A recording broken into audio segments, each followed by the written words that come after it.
Good afternoon, everyone, and welcome to this week's episode of my YouTube channel. I'm Jake Fryman, a realtor with Keller Williams Community Partners here in Dayton, Ohio. Each week on this channel, I provide a little bit of insight into the real estate world. I just talk about what's going on in the market right now, give some useful tips for the home buying or home selling process, and just give a little more explanation of some real estate terms or what happens in our business. So on this week's episode, I wanted to talk about appraisals and how that works with buying a home. So more than likely, if you buy a home, you're going to be doing it through an appraisal.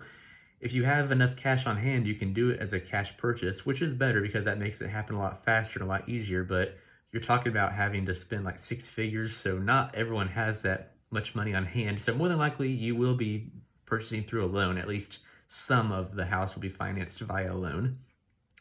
And you can get that through anywhere. You can get that through your local bank, your credit union, or ask your realtor to recommend you several lenders, and they can work with you as well.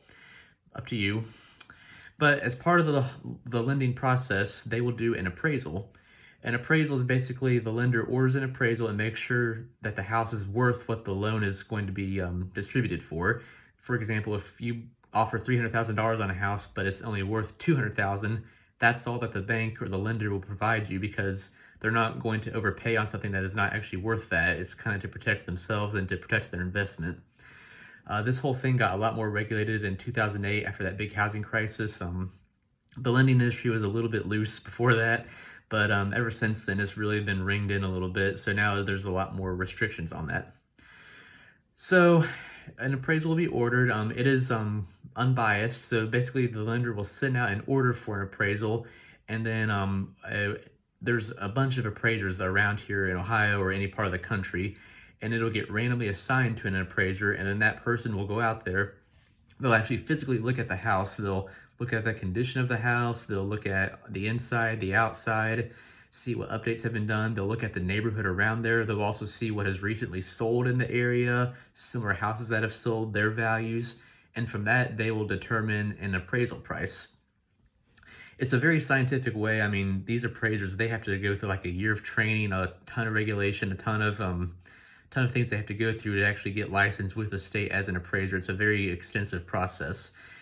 As a realtor, I can help you determine like what the market value of your house is and how much you might be able to get for it if you were to list it tomorrow or whatever. But I am not a licensed appraiser, so I can't provide the full detailed report that an appraiser can. They can give you a much more accurate reading of what your house may or may not be worth. So that is a big hurdle, especially right now with the way home prices are really going through the roof, and you're seeing multiple people bid on a house. It's happening a lot where if you could have like 10 people putting an offer on the house, and sometimes they may go way over the market value just so they can land the contract, right? And that's fine if you're pre-approved for say $200,000 and you put in an offer for $180 on a house that was listed at $150.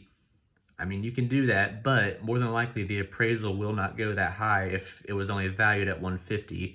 The appraiser will look at various things and they'll probably put it pretty close to what the market price is. If that listing agent did their homework, then they probably have a pretty accurate price to begin with, and the appraiser will come in pretty close to that. So what happens in that case, and what happens if the appraisal comes in low over what your contract price is? I actually just had this happen on a deal. It's what inspired me to talk about it this week. We offered a certain amount on the house. The appraisal came in low, really low, but we offered that to get the house, right? We were lucky in this case. The sellers were willing to come down back to their asking price, and we negotiated a few other things in and out of the contract, and we moved on from there, and the deal was saved, and we are closing next week. Doesn't always end that way, but more than likely, though, the seller will look at the situation and say, if this is all that the house is worth, because more than likely, the next appraisal, if they cancel the deal, go back on the market, the next appraisal will probably come in at the same price, right? It'll just be very similar, very close to that. So more than likely, it'll behoove the seller to just work with their current buyer and their current contract if that's all that the house is worth, and just move on and go from there. And so if you are in that situation, don't panic, because more than likely your agent can convince that listing agent and their sellers to still work with you and just accept for what the price is. The only way that changes is if you have a cash offer, because if you pay cash for a house, you can pay whatever you want to, because there's going to be no appraisal. It's just you taking money out of your bank account and giving it to the sellers. though sometimes cash buyers expect a discount since they are paying cash, and it can make the deal go faster and easier. Kind of an ironic twist there, but another strategy you can do if you're a buyer is called an appraisal gap, where basically you offer on a house. Let's say the house is listed at 150, you offer $160,000, and you include that appraisal gap. So then let's say the appraisal comes in at $152,000. Basically, you are saying in that contract that you will pay that $8,000 in cash to cover the appraisal difference.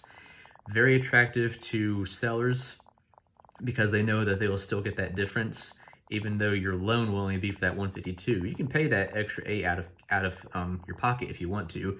You just have to know that you're probably going to take a little bit longer to get that equity back in your house, and since you're paying over what it's valued. So if you're cool with that, though, you can do that if you have the cash on hand. Might be something that a more experienced older person buying a house could do, since they likely have more cash on hand than a first-time home buyer just starting out. But that is a strategy that you can do. Talk to your agent more about that. If you think that might be right for you, go for it. When it comes to appraisals, on a conventional loan, the appraiser can be a little bit more liberal with how they appraise it. Depends on how they feel that day, I guess. But on an FHA or a VA loan, they have much more stringent restrictions that they have to follow. On an FHA loan, like the house has to be in a certain condition, certain repairs have to be made if the house is not up to par. And it's not impossible to get through all that, but that is something to consider on an FHA or a VA loan, that they have appraisal rules that they must follow. But you can just find a lender, talk to them more about that if you're in that situation, or talk to your realtor and they can explain more about that. That's a topic for maybe next week. But yeah, so that's pretty much the gist of how an appraisal works and how you can work around it or how you can work within it. It's pretty complex, but more often than not, it is not an issue because the listing agent more than likely did their homework, and your realtor more than likely did their homework, knew, or they know how to circumvent the issue if it arises. It generally works itself out. I hope this was a helpful lesson today. Be sure to come back next week. I'll have another exciting topic for you guys. Thank you for tuning in and watching. I really appreciate it. Be sure to like and subscribe. Have a good day. See ya.